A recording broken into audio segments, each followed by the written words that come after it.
jūs atkal redzēt. Esmu pēc ilgāku laiku atgriezies.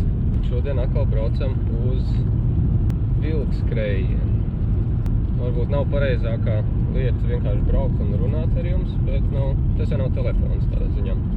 Tātad, tiem, kuriem, varbūt tie, kuri ir pirmoreiz šeit un skatās, tie, kas nezin,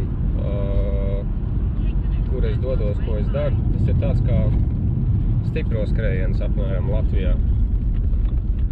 Bet viņš notiek 4 reizes gadā, un viņš ir sadalīts par sezonām. Pavasar, vasaras, rudens un ziemas. Un tad šodien mums ir ziemas, ir 2. novembris. Laukā ir 7 grādi pēc Celsija apmēram. Jā, 7. Tad es vienkārši šeit pēc tās medaļas, būs.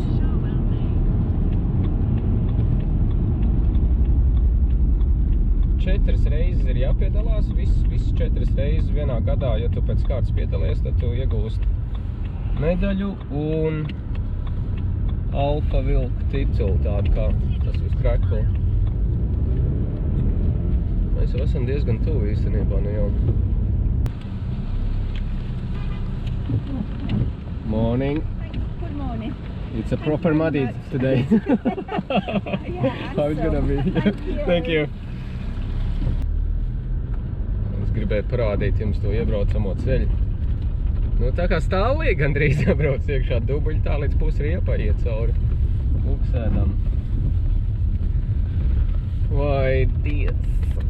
Ir grūti vispār motivēt sev šitādos rītos kaut kur doties tādā augstumā laukā. Bet, ja jau pieteicies ir, tad tas jāizdara un viss. Kaut kāds mērķis jānosprauž. Mašīna būs jāmazgā pēc tam pavisam noteikti. Dubļi. Jā, mums te izskatās. Parkojamies. Iesim blakām busiņam. Ideāli.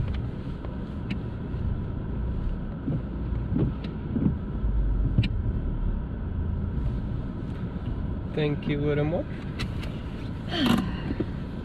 Ko, tikko piereģistrējos. Numur 5 atkal, tāpatās kā rudens skrējienā.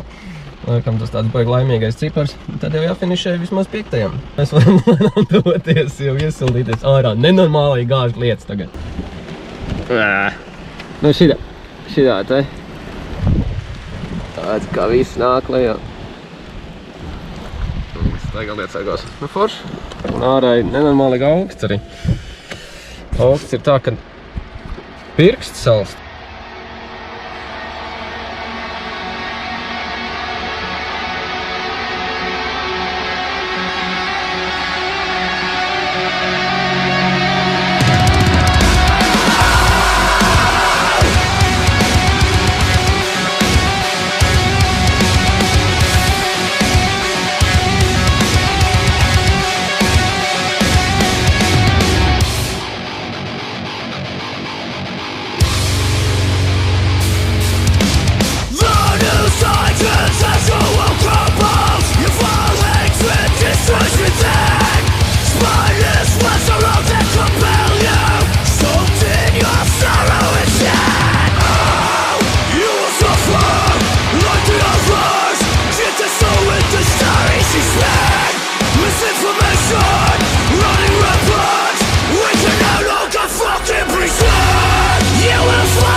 Laiks nebija tas pats labākais. Noskrējām atalaiks kaut pārpu stundu. Parasti visi pārējie skrieni bija zem stundas, tā kā es domāju, ka daudz ko ietekmē laika apstākļi arī šoreiz. Bija šausmīgi augsts. Vējš, lietus, dubļi bija visur, vienmēr kaut kur nostrik, kaut kur paliek, un tas arī iekavē visu to laiku. Arī pirmais, kas ieskrēja, cik man Anita teica, pirmais ieskrēja pār stundai, tā kā, es domāju, kopumā nav tik slikti. Bet pats galvenais, medaļa ir dabūt, tituls ir dabūts, tā kā būs ierāmēši un paliks tāds variants atmiņā man šoreiz par šito gadu. Tas tāds, šie visi 4 skrejieni, kas bija šogad, tas tāds mans lielākais sasniegums šogad. Tā kā, jā, nākošu gadu noteikti jau nedarīšu vairāk tieši to pašu skrejienu, varbūt kaut ko citu pameklēšu, kaut kādas citas lietas, tā lai neiestrēgs uz to pašu, vienu to pašu, jo gribās kaut ko jaunu pamēģināt visu laiku.